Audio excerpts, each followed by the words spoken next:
So now we can go with the visuals.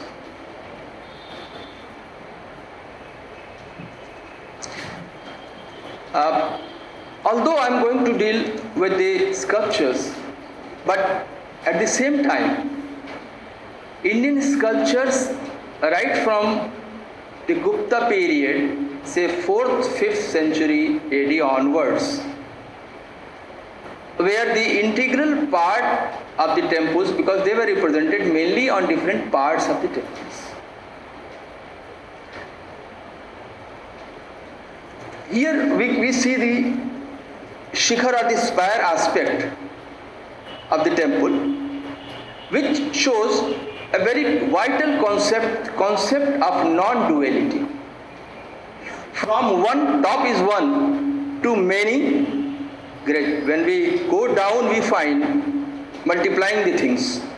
Multiplying in the sense that it includes the charachar, animate and inanimate world, the divine world, the human world, everything. Next.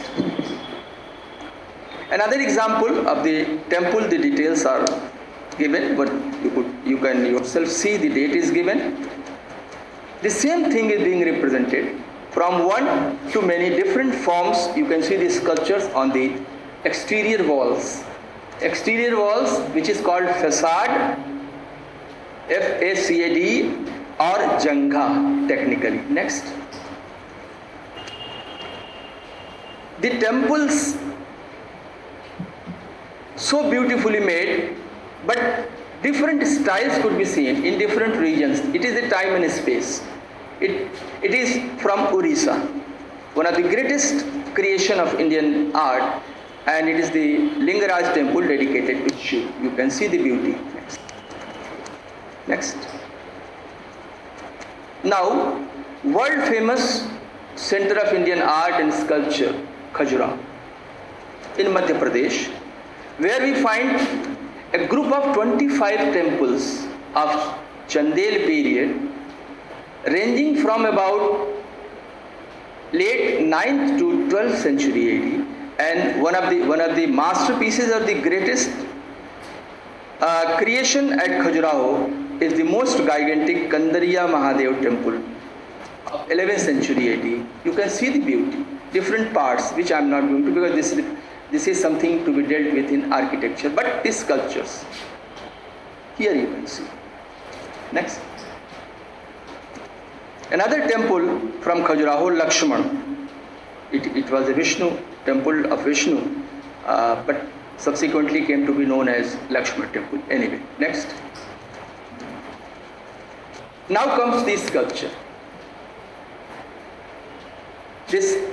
These sculptures were the part of some temple doorway, which is now being put on the doorway of the museum of Khajuraho, and you can see different figures.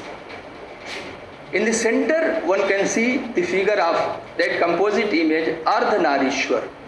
The left half is of Parvati, the right half is of is of Shiva, and left half is of Parvati. One can easily see, and then Brahma and Vishnu. One very important thing was Ganga and Yamuna, the river goddesses, which we usually find at the lower door jambs. These are called door jambs, at the lower point of the doorway of the temple, in whole of the North India. Now, a lady beautifully standing holding a water pitcher and provided with crocodile and tortoise, Makar and Kurv as the Vahan. This is all, so far as the form is concerned. But why they were put on the doorway of the temple?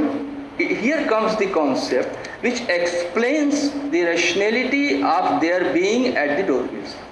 Ganga is the symbol of highest purity, and Yamuna is the symbol of highest devotion, that is bhakti. And a devotee, a person who is going to enter into the temple and finally reaching in the sanctum to pay his oblation, to be selfless, is required to be selfless. So two prerequisites he is reminded of. Whether one is pure not only by way of taking bath and changing the clothes externally, but pure at heart and mind, and whether his heart is filled with the devotion bhakti. Has he been able to become selfless? So how these sculptures give a very great concepts, great ideas as to different concepts, as to different aspects of Indian culture. And if we try to understand in the backdrop of that, then only we can appreciate it. Next, please. Another great temple of Western India is the Surya Kund, and Sun Temple ahead one can see. Next. One of the greatest creation of Indian art from South India, that is the Shiva temple called Brihadeshwar Temple at Tanjore, Tamil Nadu. Next. I was talking about ecology. This is the lower portion of a temple, because integration of sculpture with the architecture one can see. Lower portion of the temple. Temple is Halebid. It is in Mysore, Hassan district. Hoysaleswar temple. What is the beauty is one can see the rows of elephants, the lions, the floral pattern, the horses, then again floral pattern, then animals, then geese, then floral, and then comes the divine word. So the whole ecology, the world of animal flora and fauna are there, which goes along with the human world, contemporary human life, and then at the top is the divine word.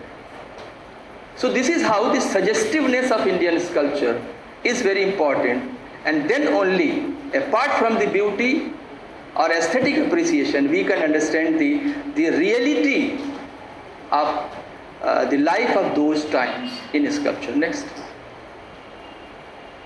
Compositeness. One example one can see, the right half is of Shiva and left half is of Shakti. They are inseparable.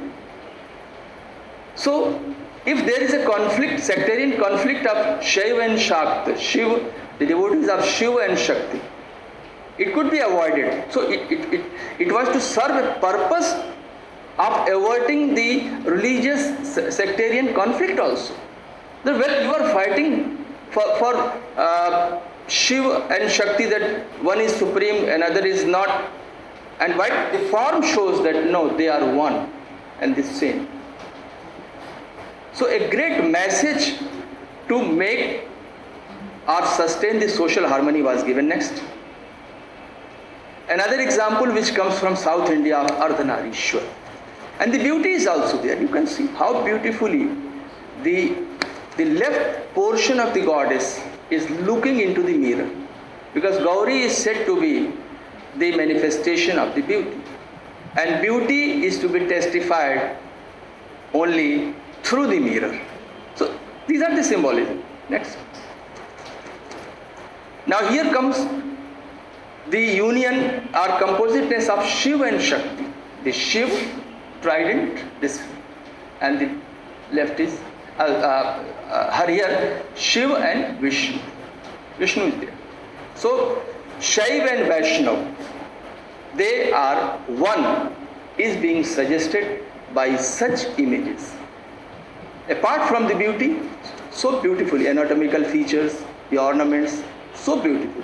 But the social message, which is equally or rather more important, is also to be understood. Next. Here again the same, but in terms of time it is a subsequent image, therefore the details have increased. Here one can see the Ganesh and Kartikeya on the side of Shiva.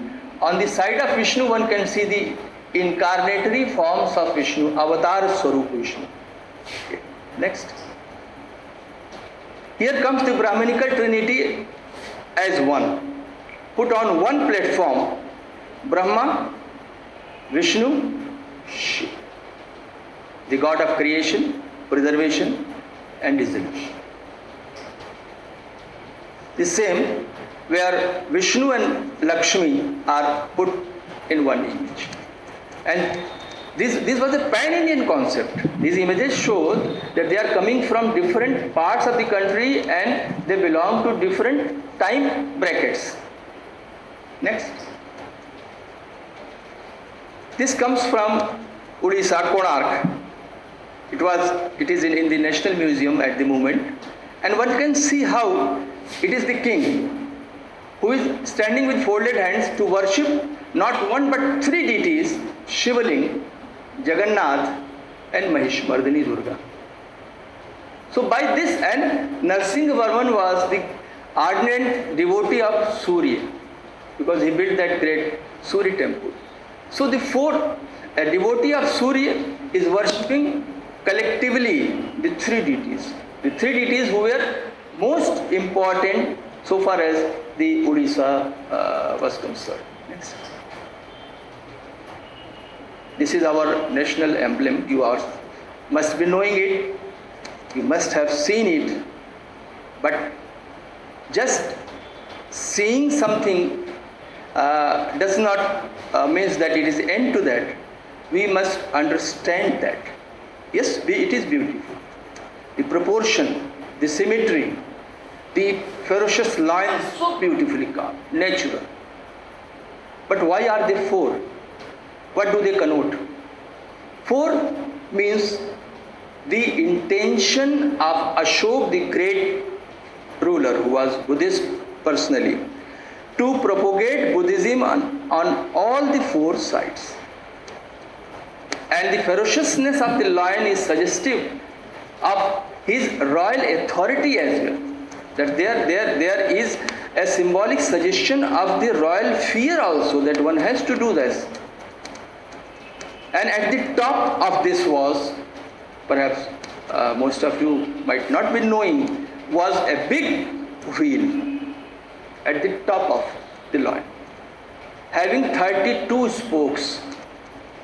And 32 spokes corresponding with the 32 features of great men Mahapurush. And who was that Mahapurush? That Mahapurush was none else but Buddha himself, who was represented in a symbolic form as a wheel as Mahapurush. And that was to be propagated on all the sides. So this symbolism, unless it is understood, these animals representing the four different life events of Buddha, one cannot really appreciate. The polish is there, that beauty. The polish is a point of surprise even today, that how could it survive so long? So long means 2,300 years, more than. Still it is shining. The glaze is still there. Next. It is a Buddhist stupa. Buddha is represented in aniconic forms, symbolic forms, by way of stupa, by way of a tree that is called Bodhi Vriksha. Bodhi means knowledge. A tree under which Buddha attained the knowledge. But in the midst of that, the animals,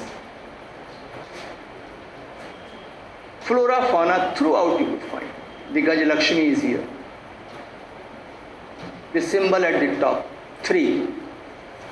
The concept of 3, it is called Tri Ratna, 3 jewels. The commonality of Indian sculpture is also very important. It is common in Buddhism, Jainism and Brahminical faith. If one staff is added, it becomes the trident of Shiva. So concept of 3, this 3 is suggestive of Buddham Sharanam Gacchami, Dhammam Sharanam Gacchami, Sangham Sharanam. And in case of Jainism, it becomes the Triratna of Jainism, which is Samyak Gyan, Samyak Darshan, Samyak Charita. Right knowledge, right faith, right control. So here comes the truth, a particular symbol which was common in all the religious and cultural streams. 3 different suggestions. Next. Dealing with the life of Buddha in a very naturalistic way. And what was the beauty of the Shunga art? from Sanchi Bharahut, that even in the crowd where you would find 10, 15 or even more figures together, even in the representation of collective figures, the individuality of a figure is being maintained. You can yourself see, if 5 are there, each figure appears not as a crowd but as an individual. So that individualistic feature is being sustained in Shungar, and that is the beauty. Next. Buddha. The earliest figure of Buddha was carved at Mathura as well as Gandhar. In Gandhar with foreign influence, the Greek influence, and here is an image from Gandhar with Greek influence. Heavy ropes with heavy lines is suggestive of that influence. The face is also different, which is a face of the Greek art, Greek sculpture. Because the artists who were making that image in that particular area, we are having the direct impact or in a continuous way of the Greek art, and that was to be shown with Buddha. Next. Here you can see, nowhere we find any Indian deity except Shiva as wearing sandal. The footwear, the mustaches, these are all Greek influence, the face, the drapery. So in sculpture, even the features are according to the region or according to the time. So here it comes the space or the region. Now, again, in Indian indigenous sculptures, you can see it is Buddha from Allahabad, Manpur, and now the fold is gone and the drapery becomes transparent. The drapery in case of Buddha is Sanghati technically, because we must also know, because English translation is always not suited to the exact expression. So we must also use the technical and the right textual or Indian traditional words. We must know and we must try to use. This is for you all. And that it is Sanghati, and Sanghati drapery is transparent. Transparent because not to make it nude, but to let the beauty of the anatomical features, its proportion, transparent. Next. From Mathura, that was the age of the classical period. The best of the Indian sculptures were produced during the Gupta period from 4th to 6th century AD, particularly at Mathura, Sarnath, Rajgir, Udaygiri, and a few other places. And here you can see the fold is there, but so thin, which enhances the beauty of the figure. Sanghati, here you can see the fold. The face, the serenity on the face, serenity which is befitting of a yogi who is in trance, half shut eyes, looking inward. And here you can see the physical or anatomical features so proportionate, of course, but what enhances the beauty of this figure is the nature. Nature in background, which is called Prabha Mandal. This is not visually just covering the head of a great man, which is called Prabha Mandal, suggestive of the radiation of or emittance of the Mahapurush, but it also shows that how in the backdrop of the nature only any person could look great and more beautiful. Next. This is Sarnath, transparent drapery, and very important, it's not static. Image is not static, fixed, but this is suggestive of a little bit of movement. And this movement is very much suited to what we get in the text. Text says that Buddha was never static. Even when he was talking, even when he was giving sermon, he was always moving. So that basic concept is being suggested in the Indian sculptures. So that is how the Indian artists were so careful about the tradition and translating the different streams of traditions, verbal traditions, into the visual language. Next. One of the masterpieces of India. Masterpieces. It comes from Sarnath, the mature Gupta period sculpture. Suppose you do not know who is he. I know because I know what features does it indicate, on the basis of which I can say that he is Buddha. But if somebody not knowing who is he will say, well, the image looks to be of some preceptor, some yogi in meditation. And that is the beauty of the art, that it speaks. These Indian sculpture, they are inanimate so far as the material is concerned, stone, metal, terracotta. But they speak to us, they communicate us, and they speak in the loudest voice. I have read somewhere that there are times when the silence has the loudest voice. So here is the example. Indian sculpture in silence has the loudest voice of the highest point of meditation. You can see, and here again the nature comes to beautify, to grace the entire representation. Next. Another different forms of Buddha. Next.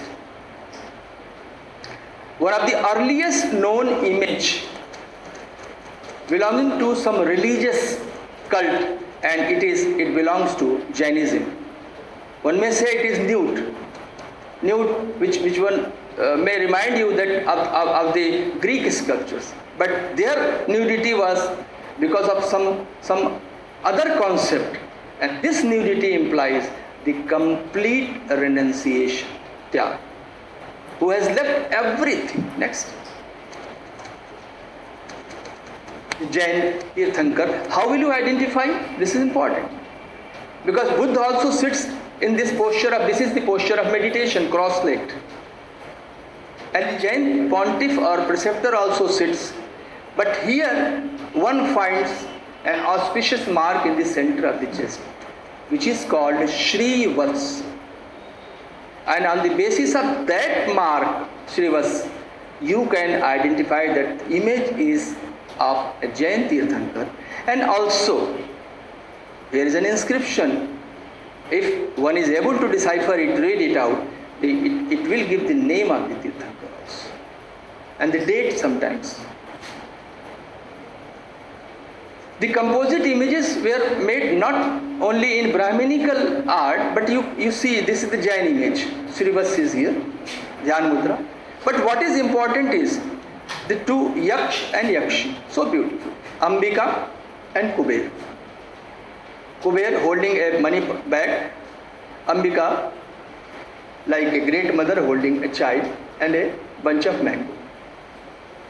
And here is the cognizance, that is bull, on the basis of which a particular jinn is being identified. The bull is the cognizance of the first jinn, Rishabhnath, while these two, along with Balaram and Krishna, Vaishnav.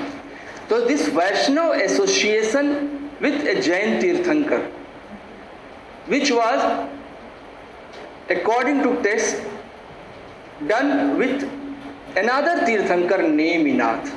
So it means it is a composite image representing two Jinas or Tirthankaras. One is Rishabhnath, other is Nimnath. So the composite images were made in Jain context also, which was very much in tune with the Indian culture. Next. The earliest image of Saraswati. How will you identify? Well, one can read out the name Saraswati is given in this ancient script which is called Brahmi. It gives the date equivalent to 132 Sarka era. It gives the name of Saraswati. But if one is not able to decipher it, because this is another very, very specialized branch of education or learning, one can see the manuscript. This is the manuscript Saraswati holds. And Saraswati. Next. Jain Tirthankar, one can see. Next.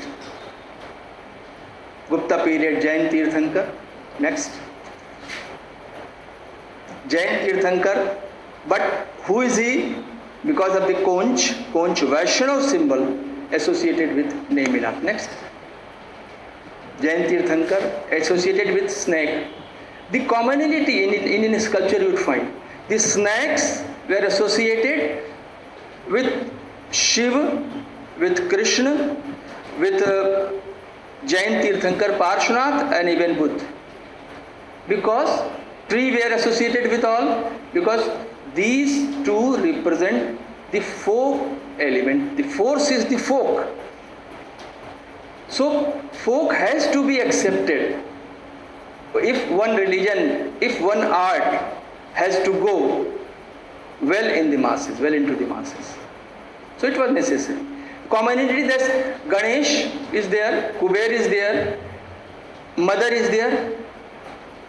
The concept and worship of Mother was common because in whole of the world, man started worshipping Mother first because of her power of procreation, and then the same Mother became Amba or Ambika in Brahminical context, Ambika in Jain, and Hariti in Buddhism. So here comes the commonality.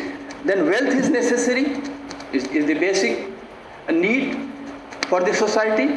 So Kuber was accepted in all the three religions. So this is how and the features will also be common. So commonality of Indian sculpture coming out of the commonality of the concept, arising out of the necessity. Next. The Jain. Next. Jain fourfold, four Tirthankaras on four sides. Next. Gradually with the time what we would find that the naturalistic features have been replaced by the stylization, the flexion of body, more and more edges, and more and complicated features in the surrounding. In earlier feature you must have seen the background was left out. This space was, and here the whole of the space was filled with the figures. Next. Jain Tirthankar is there, but two more things which are pertinent to the contemporary life, that the Shastrartha disputation was going on between two Jain. They are called Upadhyayas, not the Acharya. Acharya are the highest. Next. A female Jain Tirthankar. Next. Again Parshvanath with snake canopy. Place, date is given. Next. So beautiful. You can see. The body contour, the proportion, even here is the spirituality and here is the worldly beauty. Put together. You can see the attenuated body, so beautifully done. And she attends upon the Jain Tirthankar holding a parasol kept above the head. Next. A number of Indian sculptures, very good sculptures, beautiful sculptures are in foreign museums. This is one of such examples of Parshvanath, and in the background one finds the figures of the Navagrahas from Sun, Surya, Som, Mangal, Buddha, Brahspati. So Navagrahas are put around the Jayanti. And Navagrahas are found in Buddhism, in Jainism, in Brahminical art. Commonality of Indian sculpture. Next. You can see the beauty, the spirituality through the figure of a jinn who stands this only in two postures. Dhyan, seated, and this posture is called Kayotsarga, standing erect with both the hands hanging down. So that spirituality is there, but through the interwoven snake coils all around, making a background or a hollow-like decoration, the entire figure becomes more and more beautiful. So this is how the things were going on in Indian sculpture. Next. So spirituality vis-a-vis worldly beauty. Mahavir from South India. Next. Mahavir from Khajuraho. Next. This is again a Jain Tirthankar. It is in metal. Metal sculptures. They mastered not only the stone carving but also casting the metal images. So beautifully you can see the beauty, the arms. So naturalistically it is represented. Kayotsarga. Next. Tirthankar from Western India. Next. Life of the Tirthankaras represented in this ceiling so vividly. How accurate, how precise their knowledge would have been. One could imagine that all these episodes are based on the texts, different episodes. One has to read it out and it will take hours and hours for me. Next. Now, the goddesses, this Jain goddess, who is called Yakshi in Jain context, and since she holds discs in all her 10 hands, she is Chakreshwari. Next. The goddess representing the mother aspect is Ambika in Jainism. One could see with the child. Another child is standing here. Next.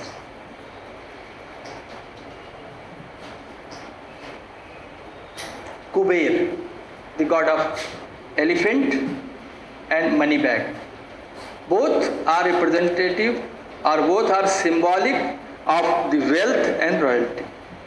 Elephant ऐश्वर्य को symbolize करता है and as well as the money bag, the purse. Next. The Kuber in Jainism, Jain art. And as we all know that even how it becomes contextual. That the popularity of the worship of Kuber in Jainism becomes relevant that even today we find that most of the 80% Jainas are the traders, belong to the mercantile class. Next.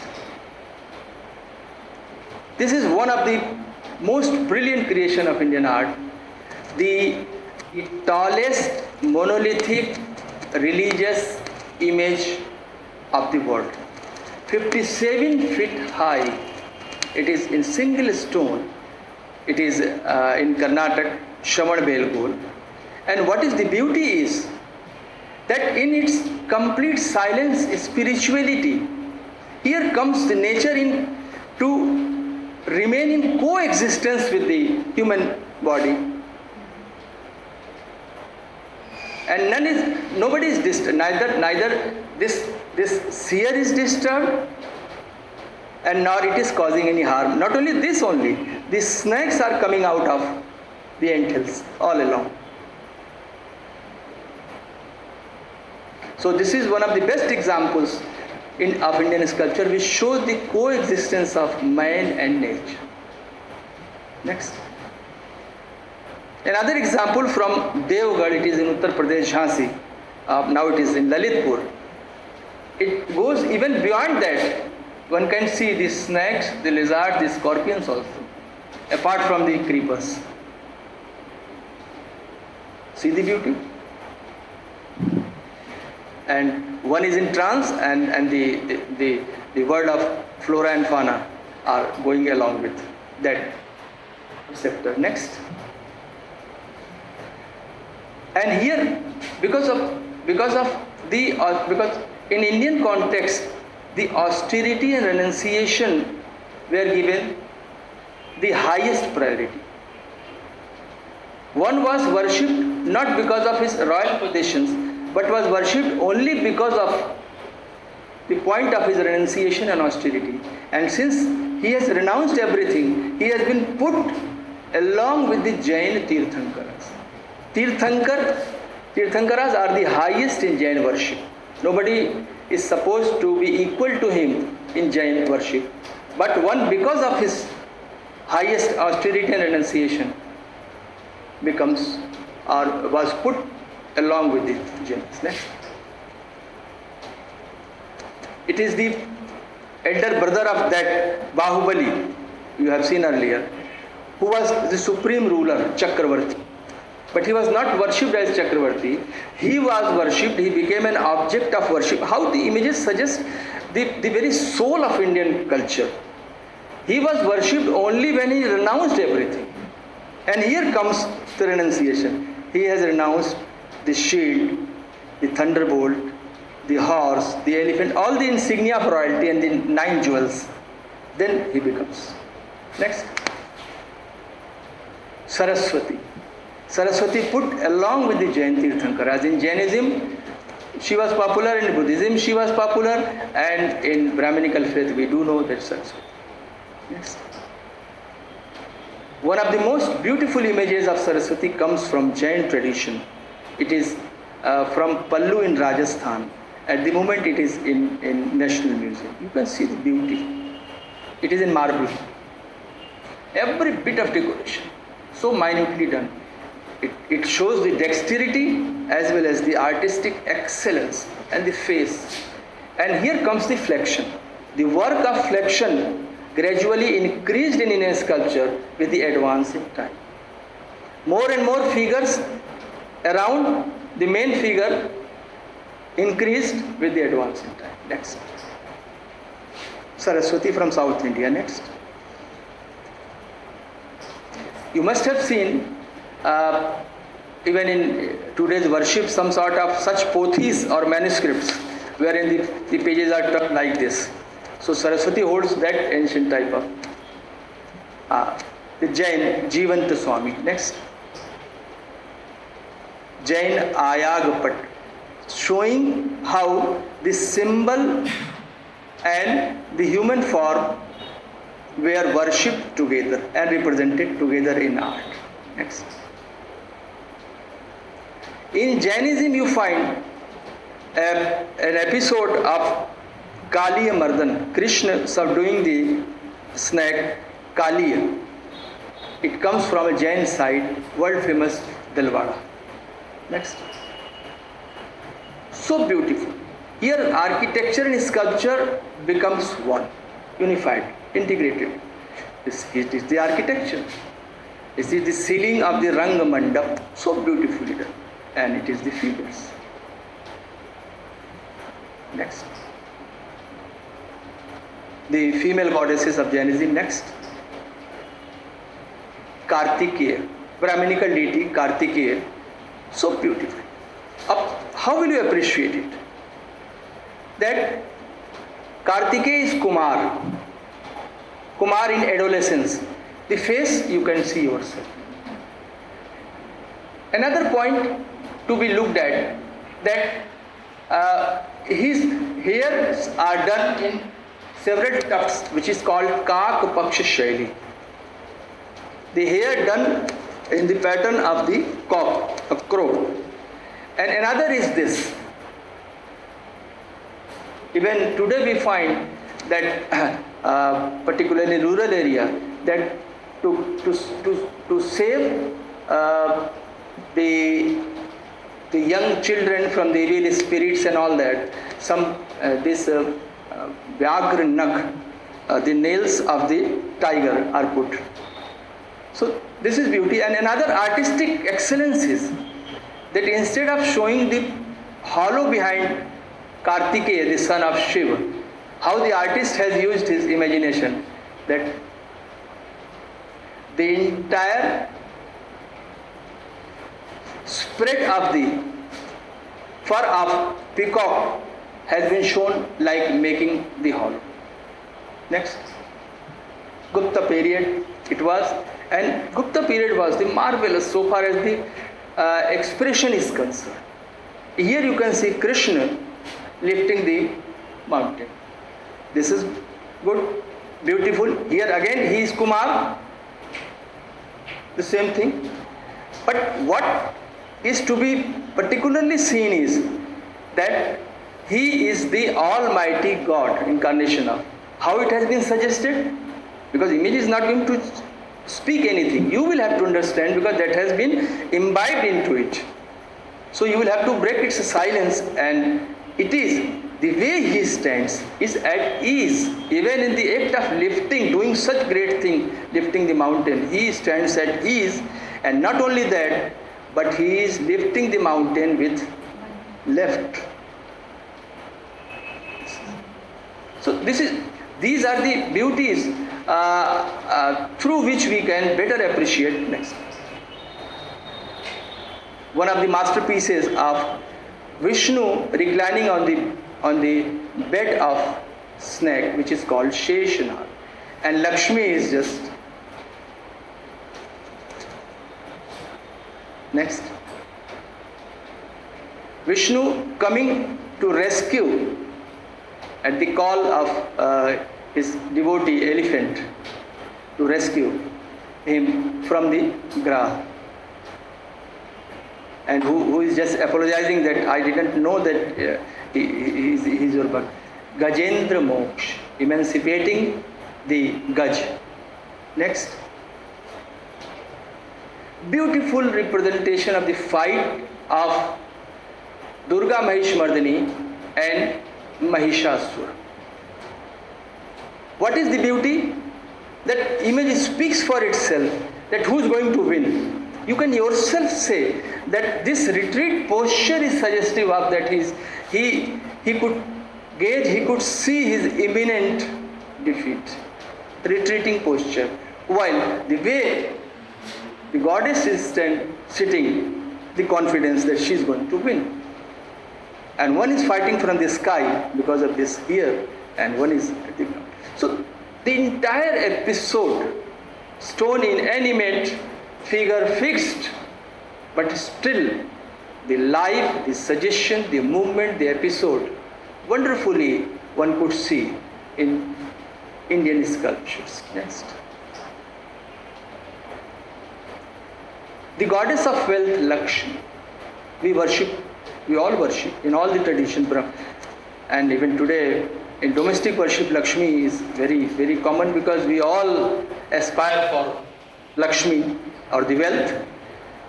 It is one of her forms which is called Abhishek Lakshmi. In the process of anointation or the bath of Lakshmi, she sits. And what is beautiful, that in stone the continuity of event has been suggested, that the elephant is just pouring water over the head of Lakshmi, while another one is just trying to pick up another pitcher. So it will be a continuous process. This. So here in stone, the continuity of the event, how beautifully, and the beauty you can see in the body contours, the figural representation, the face. It is one of the masterpieces of Pallav sculpture from South India. Next.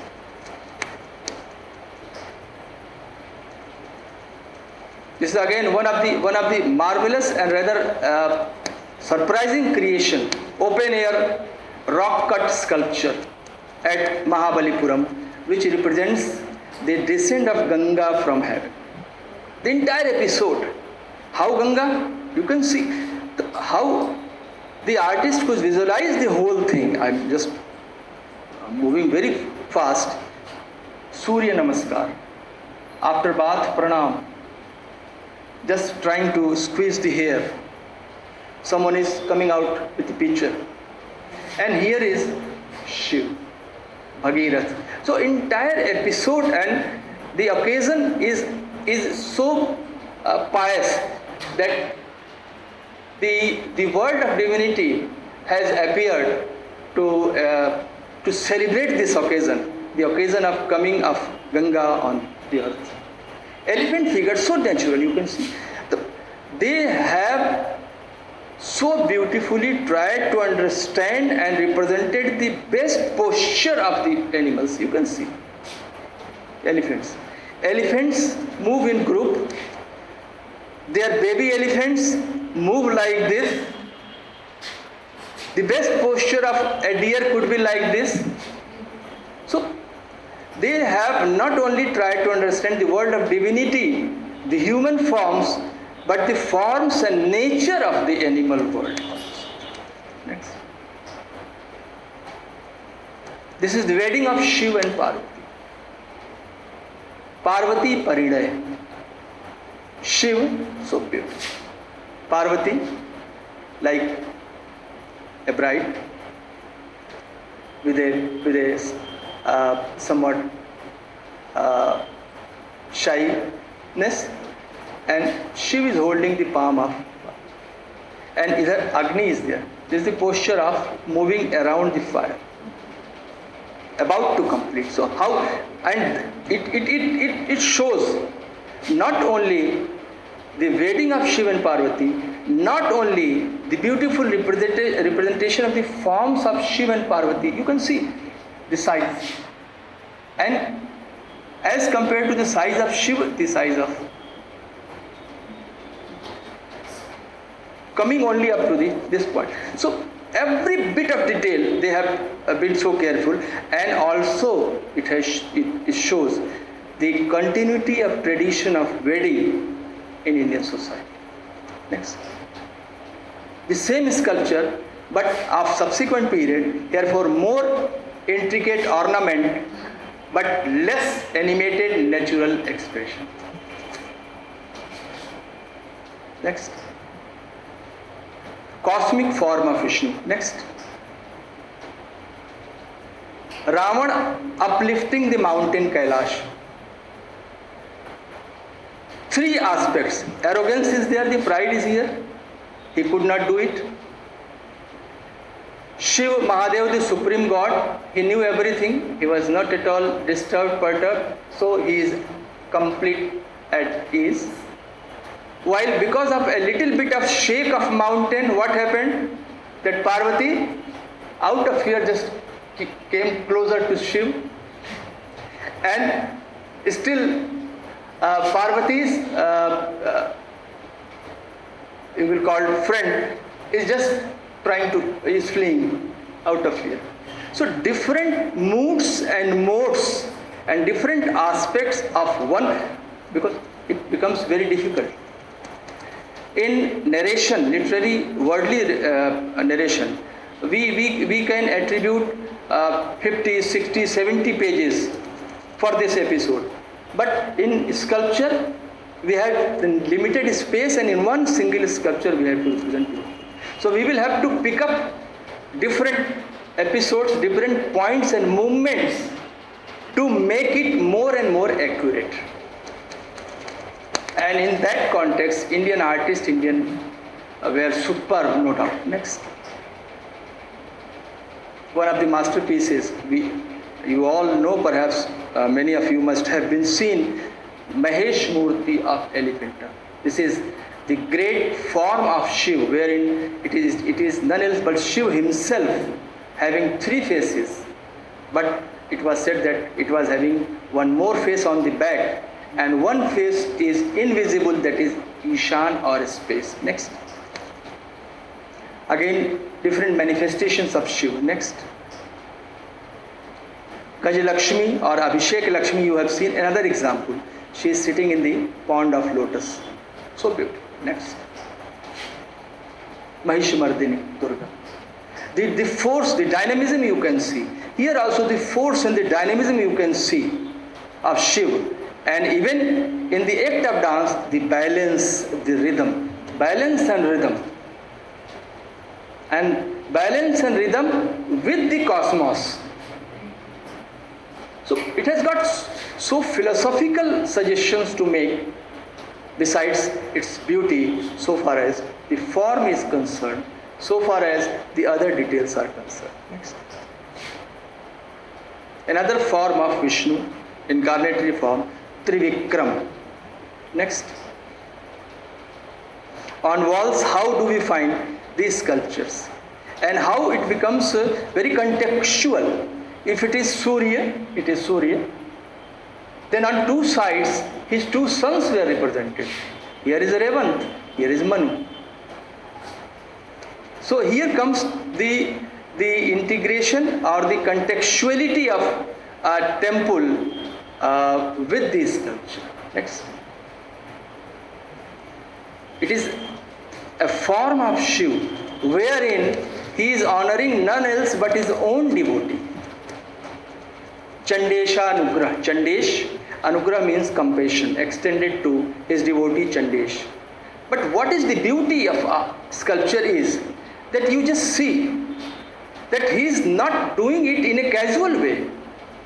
Shiva himself is so involved, just holding it and then making it the turban of the flower. So that is very important.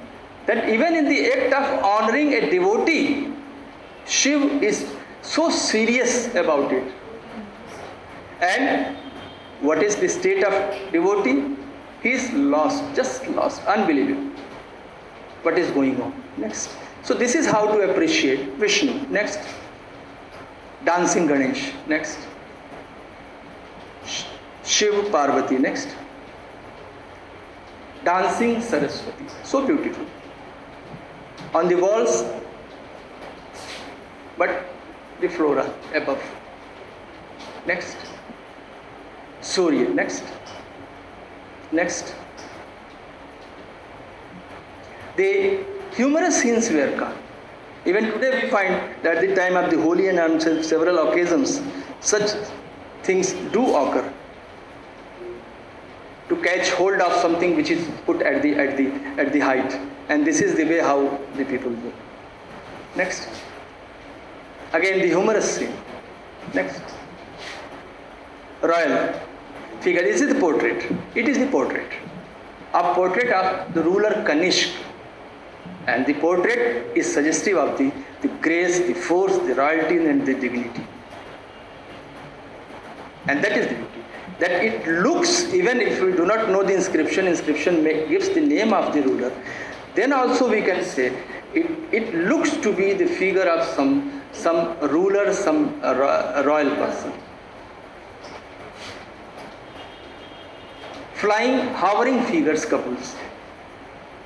I say hovering. Then how will you accept it that it is hovering? Because he was not going to write hovering, but it was only through the sculptural representation that hovering couples are to be shown. The posture. Another thing,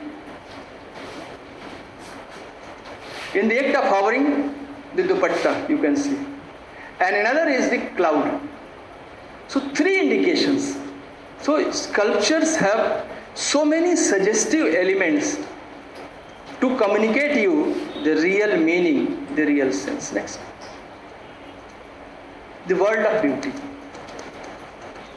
It is said that the Indian sculptures were only religious ones, and they were after the spirituality and all that. No, you can see the world of beauty. The latest kind of drapery like Bikini you can see, Navi Darshana. They never were averse to the world of beauty, and you can yourself see. So glamorous female figure, the flexion, the way she stands, the most stylized, what we see even today in different type of show in TV and all that. One of the best. 21st century sculpture this could be. Yes.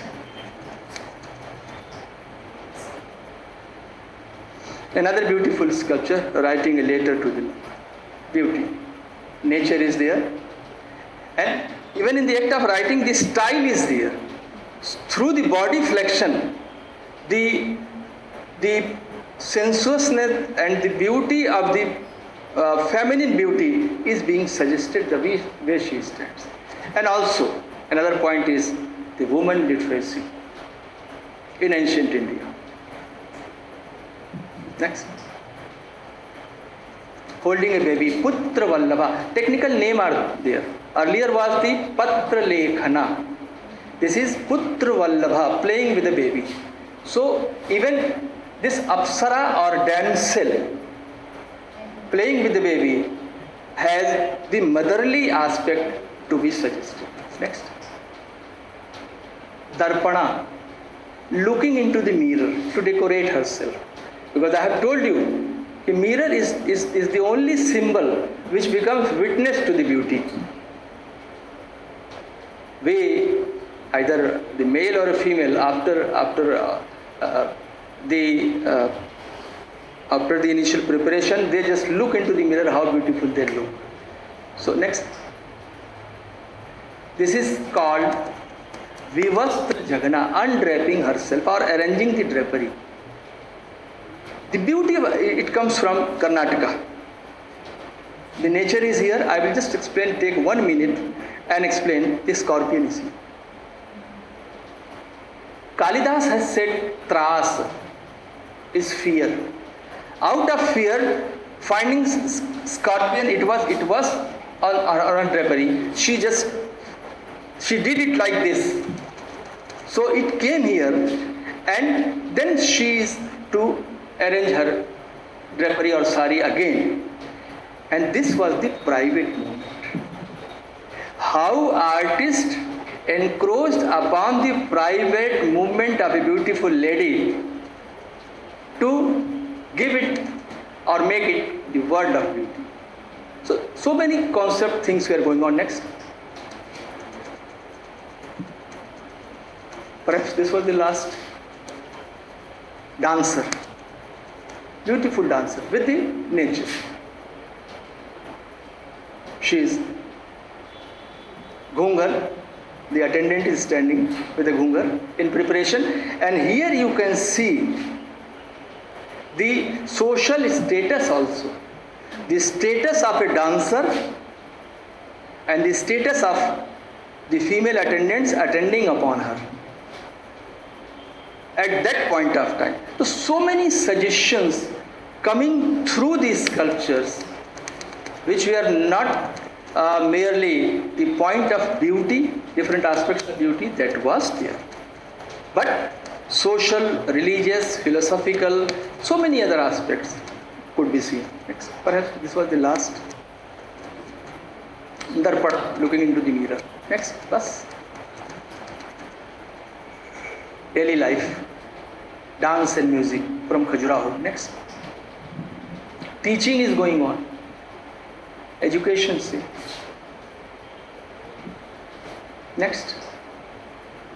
Erotic, calm. Because in Indian sculpture, we find the representation of the 4 Purusharthas, the 4 main objectives: Dharma, Artha, Kam, Moksha. So calm was essential. So calm, since it was essential, up to the point of disciplined calm, it was approved, it was represented so boldly in Indian art. Next. In the midst of the divinities, such figures are shown. Next. And shown on such places, the temples, where the people of all the age group used to assemble together. Next. Finished. With this, I think I have tried to give you a glimpse. I know that I have encroached upon the time, but glimpse of different aspects of Indian life, including religion, philosophy, aesthetic expression, social contexts, which were so boldly and distinctly represented in Indian sculptures right from the very early time, you may say Mauryan period at least, down to the 13th, 14th century AD. I'm sure you must have been able to get into the very spirit, and that would lead you to appreciate the worth of Indian sculpture. Definitely. Thank you.